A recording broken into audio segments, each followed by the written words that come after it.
Welcome to this explainer. We walk around every single day feeling this tremendous sense of pride in our stuff, right? But we almost never stop to ask who actually holds the power over it all. Consider this absolutely wild reality. The average person is going to pay over $100,000 in interest alone over their lifetime. 100 grand, just gone. So today, we're diving right in to unpack the mechanics of a totally silent financial system, one that's literally dictating our choices without us even realizing it's happening. Seriously, think about this for a second. What if your car, your smartphone, even the roof over your head, what if they don't actually belong to you? Okay, I know, it's a super startling thought. You've got the keys in your hand, you've got the phone in your pocket, you sleep in that house. But there's this invisible system operating in the background, a system that is effectively reaching into the future and taking your money to pay for your present. Let's peel back the curtain and see exactly what that system is. And here is the main culprit: equated monthly installment. You probably know it as EMI. Now, if you listen to modern society, they'll tell you EMI is just the best thing ever. Most people genuinely believe it's this magic wand that makes life affordable.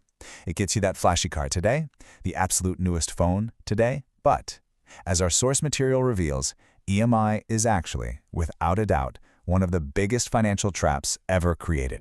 Just picture this. You walk into a car dealership and boom, there's a $50,000 price tag sitting on the dashboard.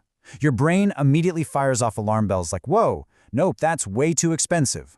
But then the salesperson steps in and works their magic. They look at you and say, hey, don't worry about it. It's only $699 a month. And just like that, your entire mindset shifts. You completely stop asking, can I afford this $50,000 product? And you start asking, well, can I swing the monthly payment? That one tiny psychological shift, that's exactly what keeps millions of people completely stuck. Because guys, here is what happens next. On their own, small monthly payments feel totally harmless, right? Like a drop in the bucket. But then they start to snowball. First, it's the car payment. Then, oh, let's upgrade the phone. Then there's the minimum due on the credit card. Oh, we need new furniture. And the house payment. Suddenly, your entire month's salary is totally pre-booked before the month has even started. Your hard-earned money is literally already spent before it even hits your checking account.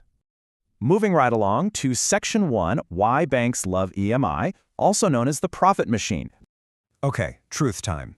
Banks do not want you to become debt-free. I know that sounds crazy, but their entire business model absolutely relies on keeping you locked into making monthly payments basically forever. EMI creates this beautifully predictable, steady stream of income for the whole financial industry. Think about it for a sec. When we get a loan approved, what's our first reaction? We celebrate, we pop champagne, we think, yes, I made it. But getting approved doesn't actually mean you can comfortably afford that lifestyle. It really just means the bank's calculators figured out you're capable of keeping their profit train rolling for years to come. Let's just look at the raw math here to put this into perspective. Remember that $50,000 car? Well, after years of paying all that interest, which they conveniently wrap up into those affordable little monthly chunks, you might actually end up paying $65,000, or even more. And here's the kicker. That extra 15 grand, it doesn't get you a faster car. It doesn't get you leather seats. It just gets funneled straight into the financial system. Basically, the longer you take to pay, the more profit they make off your desire for convenience. Let's shift gears a bit. Section 2, Consumers versus Wealth Builders, and the two different paths they take. Let's map this out over, say, a 10-year timeline. Imagine we've got person A.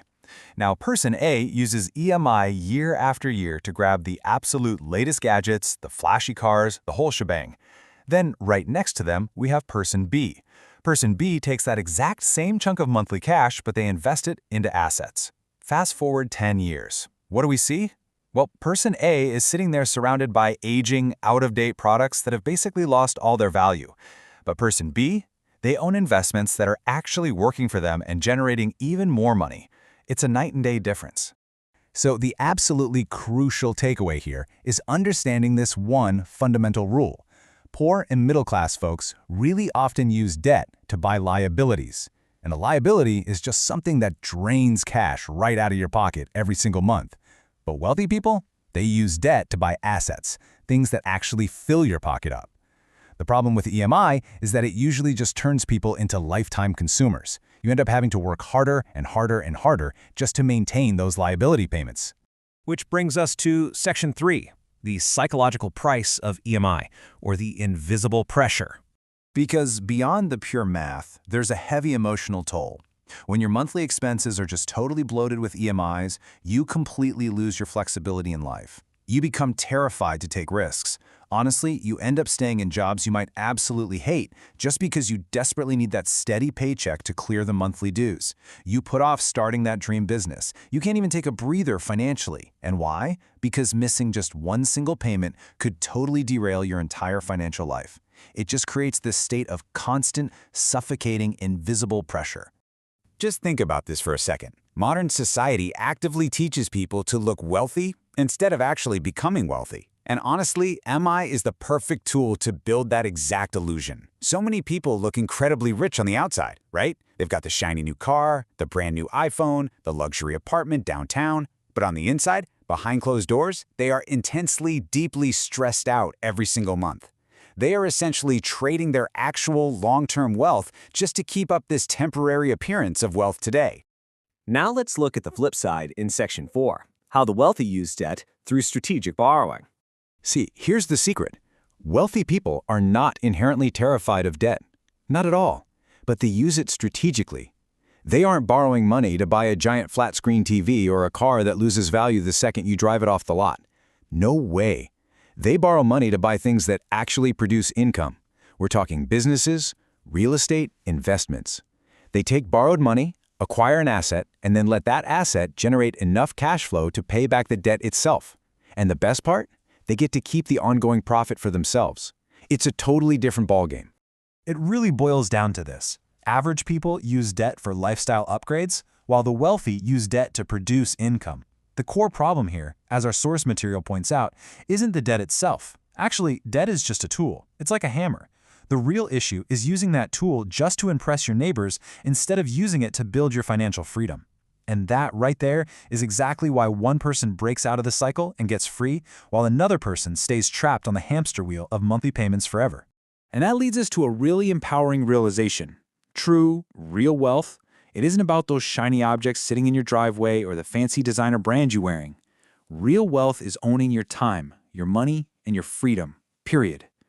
It is the absolute luxury of being able to wake up in the morning and make choices without that suffocating weight of pre-booked salary obligations just constantly hanging over your head. So as we wrap up this explainer, I really want to leave you with one final, lingering thought. The very next time you see an ad offering you something you really want for, only $299 a month, I want you to stop and seriously ask yourself, is this monthly payment building my future, or is it stealing it? Because sometimes, you guys, the absolute most expensive thing you can possibly buy is a cheap monthly payment. Thanks so much for joining me to unpack all of this. Keep questioning the systems around you, and remember, the ultimate goal isn't to look rich. The goal is to actually become free.